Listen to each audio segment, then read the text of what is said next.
It's time for our weekly loaf of bread, but this time I'm going to do what a ton of you suggested. I'm going to use the bread maker to make the dough instead of making it by hand. 1.5 cups of warm milk, no hotter than 110 degrees, 1 tablespoon of sugar, 2.5 teaspoons of instant yeast, mix it and let it sit for 5 minutes. I'm using 3.5 cups of bread flour. You can also use all-purpose flour. It turns out perfectly fine. Add 1 teaspoon of salt and then 2 or 3 tablespoons of room temperature butter. Normally I would be kneading this for 10 minutes, but we're using the bread maker, so we're going to put it on the dough setting, and this should take about an hour and a half. So sit back and relax.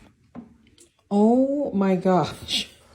That got way bigger than it normally does. I'm going to grab my trusty Pullman pan. I'm going to butter the pan. Normally I don't because I let it rise in oil, but this just, my brain is telling me to do this, so roll with it. Punch the air out per usual, then we'll roll the dough. We don't want to work the dough too much, so I'm just going to lay it flat with my hands and then roll it out with just a couple passes with the rolling pin. And then it's burrito time. You're going to roll the dough just like you would a burrito and try to really roll it tight so you don't get air pockets in between the layers. All right, we're going to stick our burrito in our bread pan. We're going to cover it and then let it do one last rise for about 45 minutes. Okay, here's the first weird thing that happened from using the bread machine instead of doing it by hand. The bread is so fluffy and airy that it literally started poking out of the side during this second rise. So I opened it up just to let a little bit of air out. And then normally after 30 minutes at 350, this is way more cooked and it just was not where it normally was at. So I put it back in for a little bit longer and waited until I saw the crispy brown that I normally see and noticed that my bread had formed this strange figure at the top that seemed to be yelling at me. I think it's a sign that I should just stick to my original recipe. Anyway, this bread looks freaking delicious. We still nailed it. But it does go to show you that even though you're using the same amount of ingredients,